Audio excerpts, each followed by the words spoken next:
नमस्कार. आज आपण एका अशा विषयावर सखोल चर्चा करणार आहोत जो आपल्यापैकी प्रत्येकाला कुठेतरी स्पर्श करतो. आपल्याकडे एक शरीर आहे आणि एक मन आहे.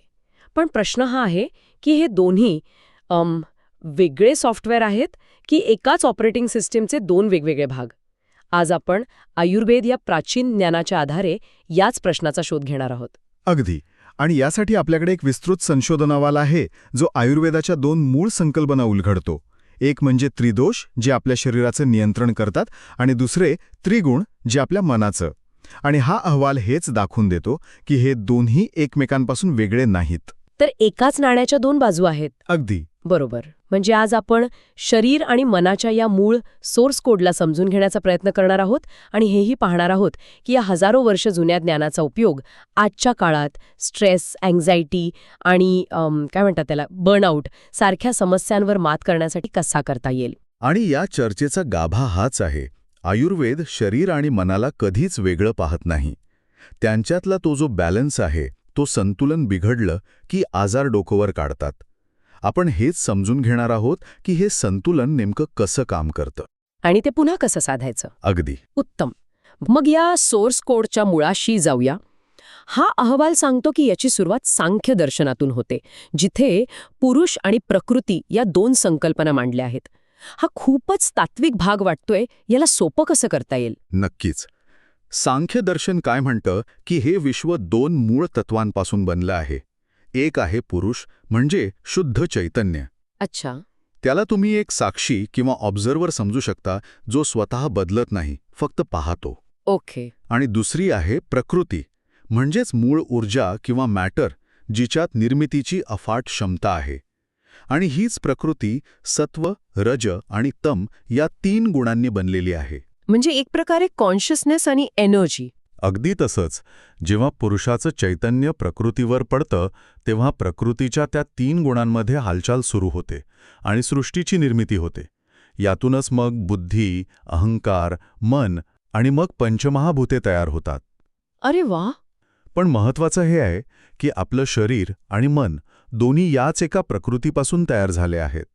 त्यामुळे ते मुळातच एकमेकांशी जोडलेले आहेत.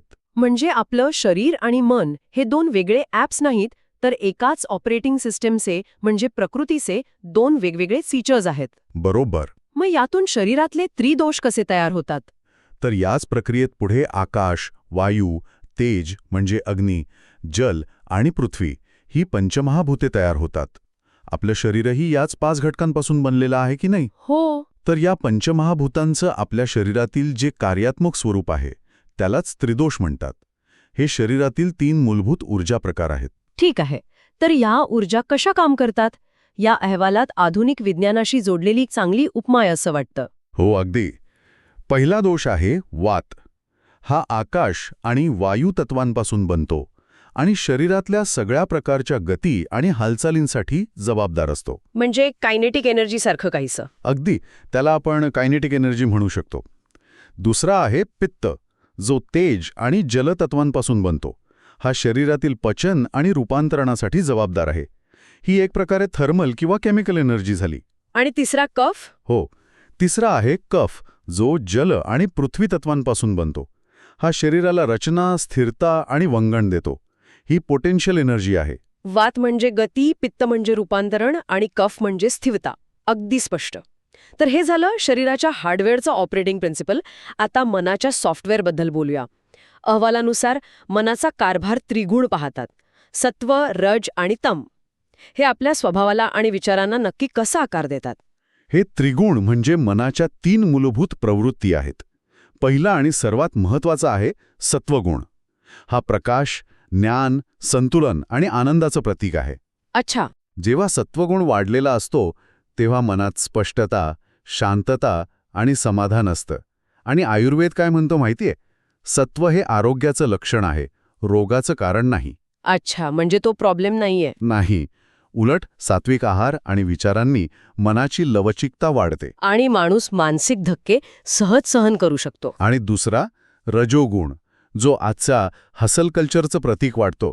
सतत काहीतरी करत राहणं, धावणं. अगदी बरोबर. रजोगुण म्हणजे क्रिया, ऊर्जा आणि महत्वाकांक्षा. कोणतंही काम करण्यासाठी तो आवश्यक आहेच. पण त्याचा अतिरेक झाला की मग प्रॉब्लेम सुरू होतो. हो, मग मनात चंचलता, चिंता, क्रोध आणि असंतोष निर्माण होतो. मन कधी शांत बसू देत नाही. या अहवालात एक उत्तम उदाहरण दिलंय. आजच्या काळातला वर्क बर्नआउट हा रजोगुणाच्या अतिरेकाचं सर्वोत्तम उदाहरण आहे. खरंय. आणि तिसरा आहे तमोगुण. नावावरूनच थोडा जड वाटतो. हो, तमोगुण हा जडत्व, अंधार आणि अज्ञानाचं प्रतीक आहे. शरीराला आणि मनाला विश्रांती देण्यासाठी म्हणजे शांत झोपेसाठी तो आवश्यक आहे. बरं. कमी होणे आणि नैराश्य म्हणजे डिप्रेशन येतं. गंभीर मानसिक आजारांमध्ये तमोगुणाचं प्राबल्य स्पष्टपणे दिसतं. इथे मला एक गोष्ट फारच रंजक वाटते. अहवालानुसार शरीराचे हे हार्डवेअर, बग्स म्हणजे दोष, आणि मनाचे हे सॉफ्टवेअर, ग्लिचेस म्हणजे गुण, हे एकमेकांशी थेट जोडलेले आहेत. हे नातं नेमकं कसं काम करतं? इथेच आयुर्वेदाची खरी खोली दिसून येते. या दोन्हींमध्ये एक अतूट नातं आहे.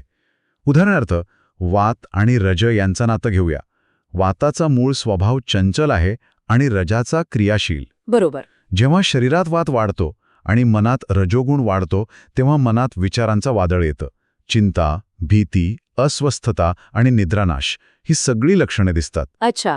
आधुनिक विज्ञानाच्या भाषेत सांगायचं तर हे मेंदूतल्या न्यूरॉन्सची अतिउत्तेजना किंवा हायपर ॲक्टिव्हिटी आहे. हे एका दुधारी तलवारीसारखं आहे. पित्त आणि रज यांचंही असंच काहीसं नातं आहे का? हो, नक्कीच. पित्ताचा मूळ गुणधर्म उष्णता आहे आणि रजाचा आक्रमकता. जेव्हा हे दोन्ही एकत्र वाढतात तेव्हा व्यक्तीमध्ये क्रोध, चिडचिड, अहंकार आणि टीका करण्याची प्रवृत्ती वाढते. प्रत्येक गोष्टीत स्पर्धा दिसते. अगदी आपण ज्याला बर्नआउट सिंड्रोम म्हणतो त्यात अनेकदा पित्त आणि रज यांचा अतिरेक दिसून येतो, ज्यामुळे व्यक्ती शारीरिक आणि मानसिक दोन्ही स्तरांवर जळून जाते. एक मिनिट, पण कफ आणि तम यांचं नातं थोडं वेरवरिंग वाटतंय मला. कसं? कफ शरीराला स्थिरता देतो आणि तम शांत झोपेसाठी आवश्यक आहे. मग हे दोन आवश्यक घटक एकत्र आल्यावर डिप्रेशनसारखा इतका नकारात्मक परिणाम का होतो? हा खूप चांगला प्रश्न आहे. कोणतीही गोष्ट प्रमाणात असली तरच ती फायदेशीर ठरते. कफाचा स्थिर गुण आणि तमाचा जड गुण जेव्हा प्रमाणाबाहेर वाढतात तेव्हा ती स्थिरता जडत्व बनते. अच्छा. एक प्रकारे मानसिक पचन थांबतं. व्यक्तीला कशातच उत्साह वाटत नाही, ती स्वतःच्याच विचारांच्या कोशात अडकते, हालचाल करण्याची इच्छाच मरते. आणि यातूनच मग पुढे आळस आणि क्लिनिकल डिप्रेशनसारखी गंभीर स्थिती निर्माण होते. अगदी. अच्छा, म्हणजे हे एक दुतर्फी नातं आहे. जी. चुकीच्या आहारामुळे, समजा अति तिखट खाल्ल्याने, हो. शरीरातलं पित्त बिघडून मनावर म्हणजे रागावर परिणाम होऊ शकतो आणि सततच्या चिंतेमुळे मनातला रजोगुण वाढून शरीरावर, उदाहरणार्थ पचनसंस्थेवर परिणाम होऊ शकतो. बरोबर. या अहवालात याला एक जबरदस्त शब्द दिलाय, प्रज्ञापराध. हो.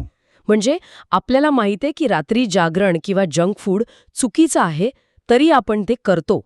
आयुर्वेद म्हणतंय की अनेक आजारांचं मूळ हे आपल्या चुकीच्या निर्णयात आहे. ही कल्पनाच किती वेगळी आहे. अगदी अचूक. प्रज्ञापराध म्हणजे इंटेलेक्च्युअल ब्लास्फेमी, म्हणजेच जे आपल्यासाठी चुकीचं आहे हे माहीत असूनही तेच जाणून बुजून करणं, हा अनेक मनोदैहिक आजारांचा मूळ स्रोत मानला जातो. ठीक आहे, तर आपण आता या सिस्टीममधील समस्या ओळखल्या आहेत. पण आता प्रश्न हा आहे की या सिस्टमला डिबग कसं करायचं, हे ज्ञान प्रत्यक्ष जीवनात कसं वापरायचं. या संशोधनात दिनचर्या आणि आहार यावर खूप भर दिला आहे. होय, कारण संतुलन साधण्याचा सर्वात प्रभावी मार्ग म्हणजे निसर्गाच्या घड्याळाशी जुळवून घेणं. आधुनिक विज्ञान ज्याला सर्केडियन रिधम म्हणतं, तेच आयुर्वेदाने हजारो वर्षांपूर्वी दिनचर्या म्हणून मांडलं आहे.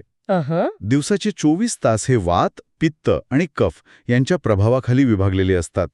त्यानुसार वागल्यास शरीर आणि मन आपोआप संतुलित राहतात. म्हणजे दिवसाच्या प्रत्येक वेळेनुसार विशिष्ट कामं करणं योग्य ठरतं. जसे की पहाटे लवकर उठण्याचं महत्त्व नेहमी सांगितलं जातं. अगदी. पहाटे 2 ते 6 हा वाताचा काळ असतो.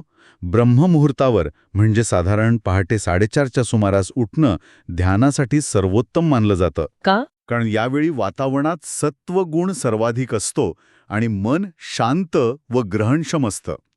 त्यानंतर सकाळी 10 ते दुपारी 2 हा पित्ताचा काळ असतो. यावेळी आपली पचनशक्ती किंवा अग्नी सर्वात प्रबळ असतो.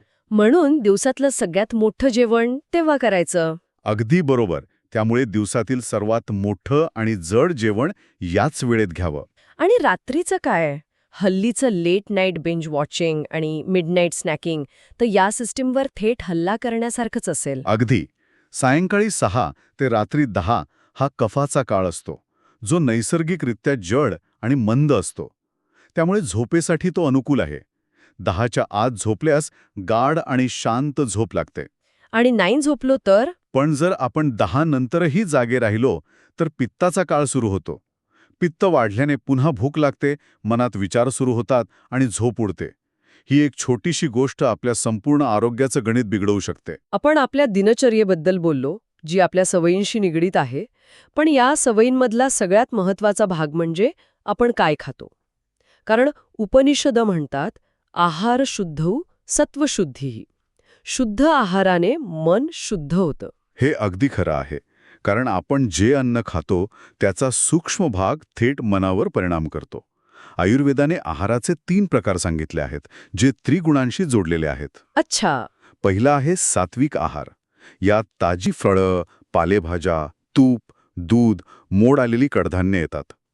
हे अन्न पचायला हलकं असतं आणि मन शांत, आनंदी व एकाग्र करतं. दुसरा प्रकार राजसिक आहार. म्हणजे ऑफिसमध्ये डेडलाईन जवळ आल्यावर आपण जी स्ट्रॉंग कॉफी पितो आणि समोसे खातो. ते एक प्रकारे आगीत तेल उतरण्यासारखंच झालं. उत्तम उदाहरण आहे. राजसिक आहारात अति तिखट, खारट, आंबट पदार्थ, चहा, कॉफी, तळलेले पदार्थ येतात. हे पदार्थ शरीरात उष्णता आणि मनात चंचलता निर्माण करतात. यामुळे तात्पुरती ऊर्जा मिळते, पण नंतर थकवा येतो आणि राग, अस्वस्थता वाढते. आणि तिसरं? तामसिक आहार. हो. तामसिक आहारात मांस, मद्य, शिळे अन्न, फ्रोझन फूड यांसारख्या गोष्टी येतात. हे अन्न शरीरात आळस, जडत्व आणि नैराश्य वाढवतं. या अहवालात एक अत्यंत वेगळी उपचार पद्धती सांगितली आहे, राग चिकित्सा, म्हणजे म्युझिक थेरपी. 1 मिनिट, म्हणजे विशिष्ट राग ऐकून दोषांमधलं असंतुलन खरंच दूर होऊ शकतं का? यामागे काही वैज्ञानिक आधार आहे की हा निव्वळ पारंपरिक विश्वास आहे? हा प्रश्न खूप महत्वाचा आहे. संगीत हे केवळ मनोरंजन नाही, तर ते थेट आपल्या मेंदूच्या लहरींवर म्हणजे ब्रेन वेव्हज आणि स्वायत्त मज्जासंस्थेवर परिणाम करणारं शास्त्र आहे. खरंच? हो. भारतीय शास्त्रीय संगीतातील प्रत्येक राग हा विशिष्ट भावना आणि ऊर्जा निर्माण करतो. त्यामुळे तो विशिष्ट दोषांवर उपचार करण्यासाठी वापरला जातो. हे कसं काम करतं? म्हणजे प्रत्येक दोषासाठी वेगळा राग आहे? हो. उदाहरणार्थ, वात दोष वाढल्याने चिंता आणि निद्रानाश होतो. अशावेळी बासरीसारखी वाद्य आणि राग मधुवंती किंवा राग भीमपलासी मनाला स्थिरता आणि शांतता देतात. पित्त दोषामुळे येणारा राग आणि तणाव कमी करण्यासाठी सतार किंवा वीणा यांसारखी तंतुवाद्य आणि राग भैरवी शरीरात शीतलता निर्माण करतात. आणि कफासाठी? तर कफ दोषामुळे येणारं नैराश्य आणि आळस घालवण्यासाठी तबला किंवा पखवाज यांसारखी तालवाद्य आणि राग वसंत उत्साह निर्माण करतात. अहवालात एका गरोदर महिलेच्या अभ्यासाचा उल्लेख आहे, जिचं नैराश्य राग चिकित्सेच्या केवळ 20 सत्रांनंतर लक्षणीयरित्या कमी झालं. अरे वा. तर या संपूर्ण विश्लेषणातून एक गोष्ट स्पष्ट होते की आरोग्य म्हणजे केवळ रोगाचा अभाव नाही, तर शरीर, त्रिदोष, मन, त्रिगुण आणि आत्मा यांचं एक चैतन्यमय संतुलन आहे. आणि या संतुलनाची गुरुकिल्ली म्हणजे आपली प्रकृती किंवा मूळ स्वभाव समजून घेणे आणि त्यानुसार आपल्या जीवनशैलीत छोटे छोटे पण महत्त्वाचे बदल करणे. अगदी बरोबर. सुश्रुत संहितेतील आरोग्याची व्याख्या हेच तर सांगते, प्रसन्नात्मेंद्रिय मनाः स्वस्थ इत्यभिधीयते. म्हणजे ज्याचा आत्मा, इंद्रिये आणि मन प्रसन्न आहेत, तोच खऱ्या अर्थाने निरोगी आहे. आजार फक्त शरीराला नाही तर मनालाही असतो. आणि खरा निरोगी माणूस तोच जो दोन्ही स्तरावर आनंदी आहे. आजच्या या चर्चेतून एक विचार करण्यासारखा प्रश्न नक्कीच निर्माण होतो. अहवालानुसार आपली मूळ प्रकृती हीच आपली ओळख आहे, हो ना? हो. वात प्रकृतीच्या व्यक्तीचा स्वभावच सर्जनशील आणि चंचल असतो, तर कफ प्रकृतीच्या व्यक्तीचा स्वभाव स्थिर आणि शांत असतो. प्रश्न असा आहे की अशा जगात जिथे आपल्याला एकाच वेळी अनेक भूमिका पार पाडाव्या लागतात, तिथे आपल्या मूळ स्वभावाचा आदर करणे आणि त्याचवेळी दोषांचा संतुलन साधणे यात ताळमेळ कसा साधावा? बरोबर. स्वस्वीकृती कुठे संपते आणि बदलांसाठीचे प्रयत्न कुठून सुरू होतात, यावर विचार करायला हवा.